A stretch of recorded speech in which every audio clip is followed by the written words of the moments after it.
Salut à tous les amis. Aujourd'hui c'est une très longue journée. Là on va partir pour un long voyage. Allez c'est parti.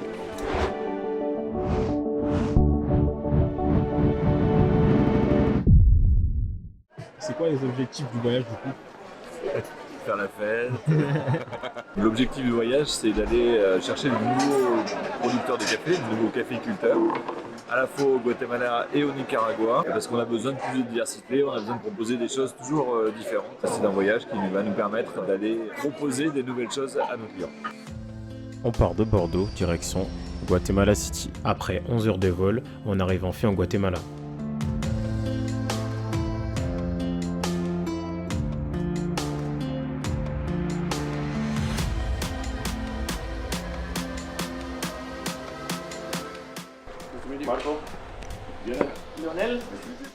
On rencontre Adrien et son cousin qui s'occupent de cette coopérative qui a la particularité d'avoir un vrai engagement pour la santé de sa communauté.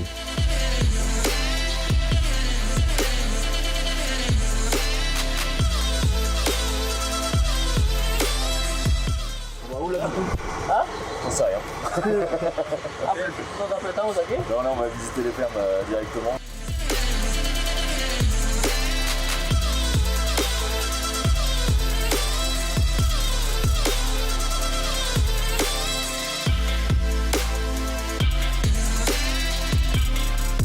Pour commencer la visite, Adrien nous propose de déguster des cerises de café. Une grande première pour moi, c'était vraiment très surprenant. You're going to go back to France all injured. Allez, on continue notre petite visite en buggy. Et je peux vous dire que ça a été toute une aventure parce que ça secoue vraiment beaucoup. Donc il y a souvent en fait des miradors comme ça dans les fermes. Ça permet de voir un petit peu toute la ferme.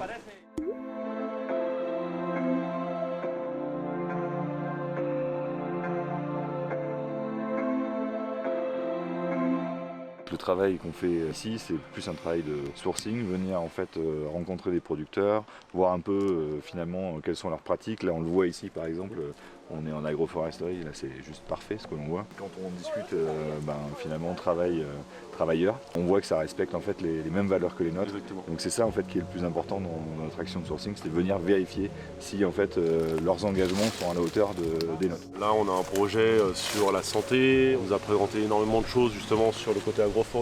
Donc le travail commence ici, littéralement, pas que au niveau de la variété etc. Il y a en plus le process que tu disais tout à l'heure, le travail éventuellement de l'assemblage de variétés et ou de process. Et ça c'est le travail qu'on va faire ici sur place. Et il n'y a que en venant ici et en goûtant, on peut se rendre compte de ce qu'on va faire demain. Tu vois là que t'arrives sur quasiment la bonne couleur de récolte. Là ça commence à violacer un petit peu. Les salaires ils sont déjà passés ici. Donc en fait c'est un picking sélectif qu'ils font ici, qui permet de récolter uniquement les meilleures cerises. Donc ça c'est un coût qui est énorme parce que tu fais plusieurs passages sur chaque caféier. Et donc en termes de main d'œuvre ça coûte très cher. Par contre c'est comme ça qu'on a les meilleurs lots. Après ce petit tour dans les cultures, direction l'espace de traitement.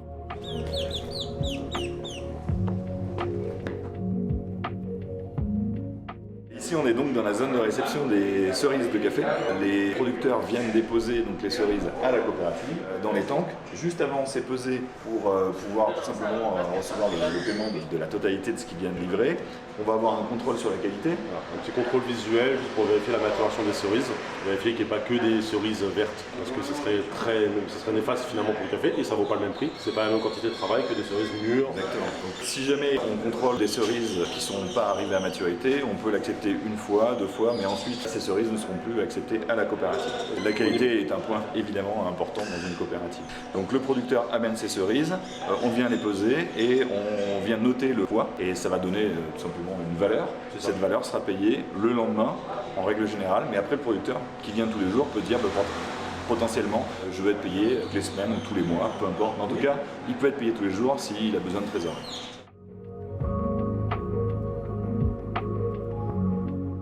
Aussi ce côté calibration, en fait on cherche des choses assez spécifiques et du coup on va pouvoir se calibrer avec les équipes sur place pour qu'ils puissent nous préparer les lots comme nous on en a besoin, comme nous on imagine la tasse au final pour les clients.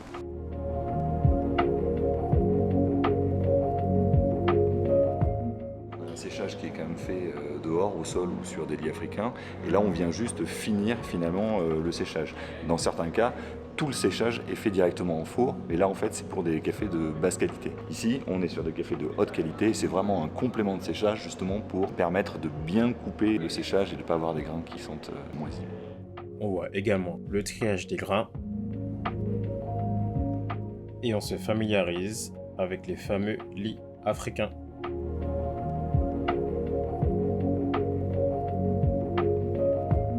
On a continué toute petite visite dans le centre médical que cette coopérative a mis en place, avec pharmacie, dentiste, etc.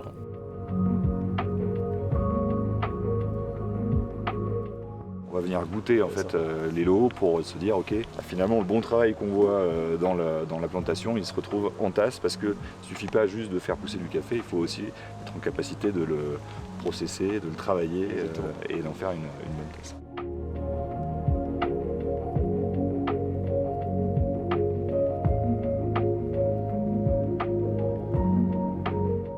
J'essaie de voir ce que j'ai écrit. Qu'est-ce que vous en pensez? Mitigé. Comment fait-on pour sélectionner les meilleurs cafés? Bah comme ça. On goûte, après c'est pas forcément les meilleurs cafés, en fait ça va juste être des cafés qui sont adaptés aux besoins qu'on va avoir.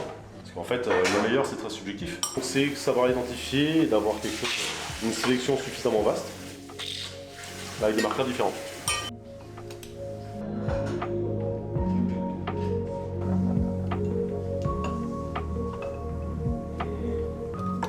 Tous les cafés ne seront pas des assemblages. En fait, ce qui va se passer, c'est qu'on va essayer de trouver différents cafés qui nous permettront d'arriver au résultat. Ça va être uniquement en goûtant, en dégustant et en voyant ce que chaque café va apporter. Après, fatalement, il y a des process ou des profils de tasses très spécifiques qu'on va rechercher pour apporter telle ou telle note dans l'assemblage au final. Mais ce sera une cible déjà prédéfinie. Après cette journée bien chargée, on file à l'aéroport. Direction le Nicaragua. Une fois arrivé à Managua, on roule environ 3 heures pour rejoindre la coopérative Saronia dans la petite ville de Matagalpa.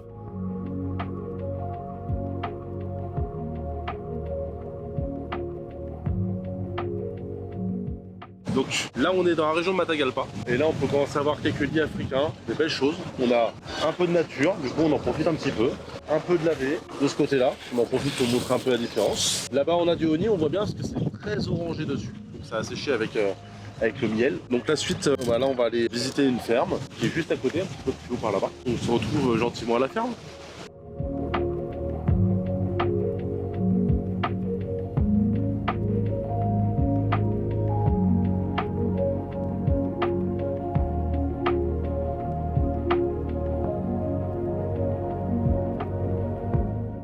Donc là on voit les cubes, clairement j'ai pas envie de prendre un bain ici. On a toute la matière organique, tout le jus, le miel du café, le mucilage, on a des cerises, on a de tout. Donc il va falloir tout séparer, tout nettoyer. Il y a un système de pompe, de centrifuge, c'est un système assez complexe, mais l'idée ça va être tout simplement de recycler l'eau, de la nettoyer pour pouvoir la réutiliser et ne pas reconsommer de l'eau propre qui viendrait d'un autre réseau. Et surtout, et ça c'est le plus important, de ne pas rejeter une eau qui soit souillée, qui soit sale dans la nature, parce qu'en fait ce serait mauvais pour la terre et contre-productif, parce qu'en fait on a tout un projet quand même de culture régénérative, de redéployer des micro-organismes au niveau de la terre. Ce serait bête de les détruire juste parce qu'on met la mauvaise eau. Donc là on a la chance d'avoir plein de lits africains. Et on est en plein soleil, donc fatalement, là, vous ne pouvez pas vous en rendre compte, mais il fait quand même assez chaud. Ça va donner une certaine vitesse du coup au séchage. Et on va pouvoir voir tous les process. Là, on a de nature. Voilà, ils sont en train viennent tout juste de mettre des cerises de nature. Donc on va avoir plusieurs phases. On va avoir du lavé, du honey. Donc là, on va chercher à mesurer le taux de sucre en degrés de Brix de la cerise. Donc en fait, on a ce petit appareil, très simple. Voilà, on met du jus, un maximum. On va fermer la petite languette qu'il y a par-dessus.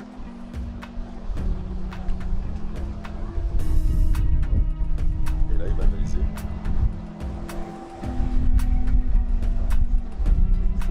Et c'est 7. Alors, voilà, là on voit bien.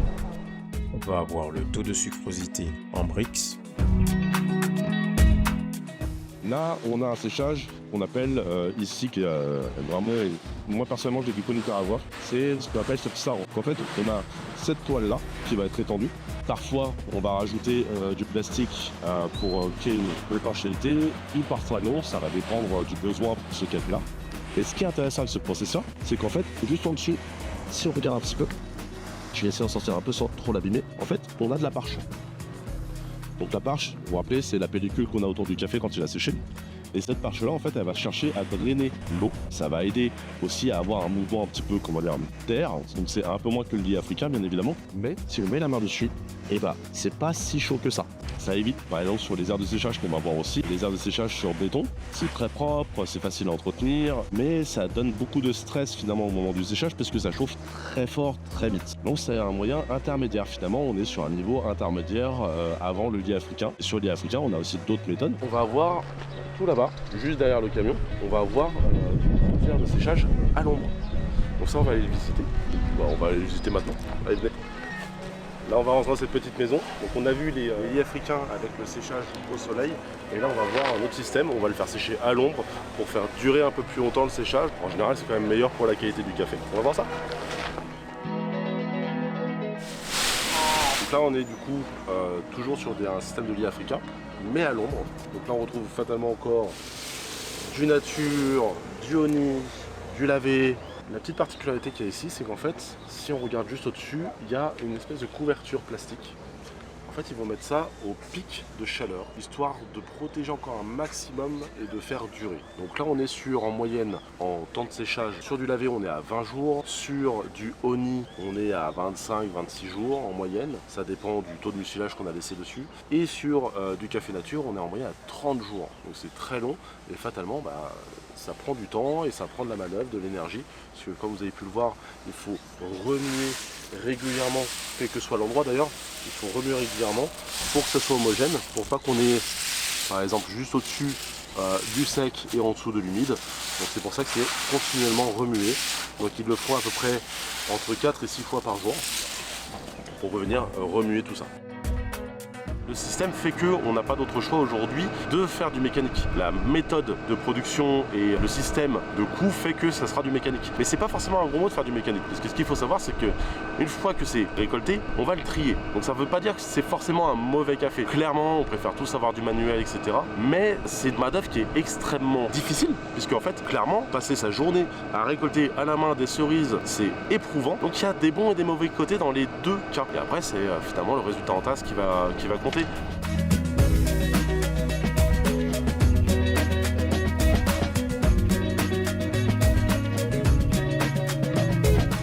En fait, pour trouver les gens avec qui on va travailler, c'est plutôt simple. On cherche des gens qui partagent les mêmes valeurs que nous.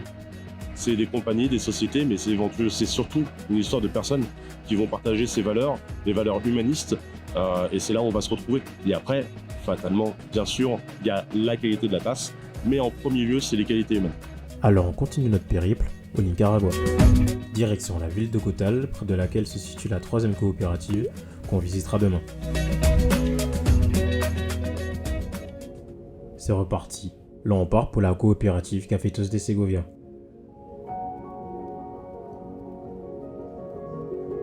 On a pu échanger avec les caféiculteurs sur leur vision et la vision de Maxi Coffee. On commence la visite par un cupping auquel j'ai pu participer. Vraiment un super moment de partage.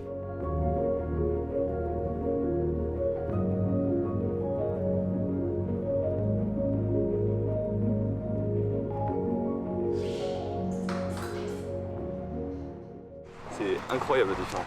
Sous ombrage comme ça et en plein soleil. Ouais.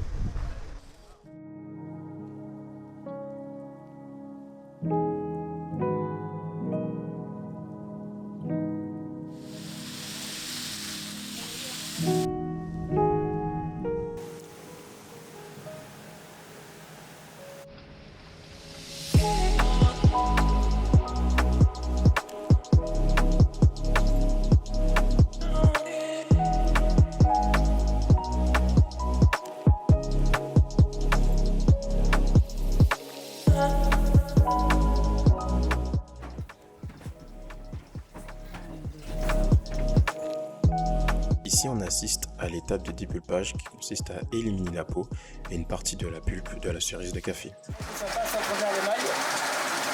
Voilà le commentaire. De la pulpe au final. Là ici, on fait la pulpe. Un petit peu de cerise. Voilà. On va sûrement repasser une deuxième fois pour être sûr que plus rien. Et du coup, là, ça tourne en dessous, ici. Et sur la droite, là, tu as la coupe de fermentation. Là, il faut encore 48 heures de fermentation. Et après, c'est vraiment ça.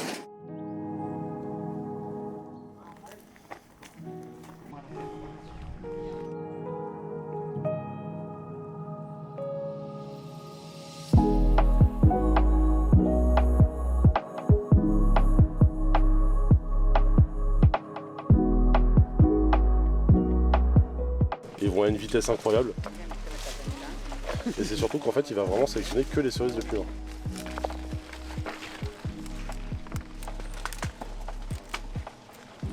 C'est vrai qu'il y a Tu vois, au niveau de la cueillette, ils vont chercher à faire. Qu'est-ce qu'ils vont chercher à faire?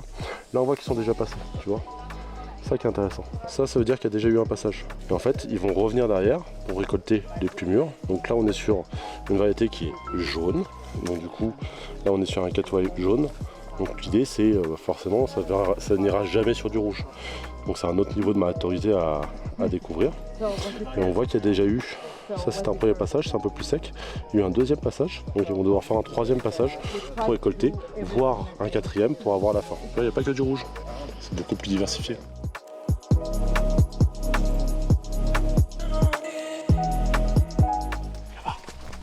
Tu veux un café? Oui, je veux. Allez bien. Dedans là? Tu veux ta mienne? Là, j'ai un dedans.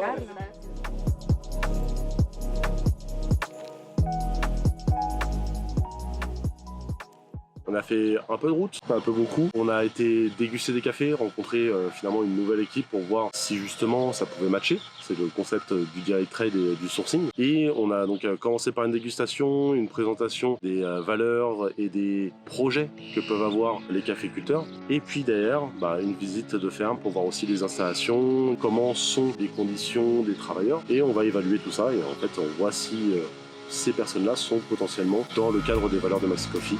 Et jusqu'à aujourd'hui, il n'y a aucun souci.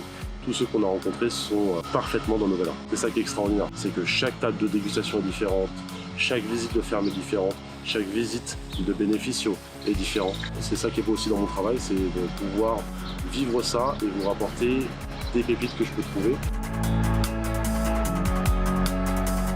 C'est le moment de rentrer, direction Bordeaux.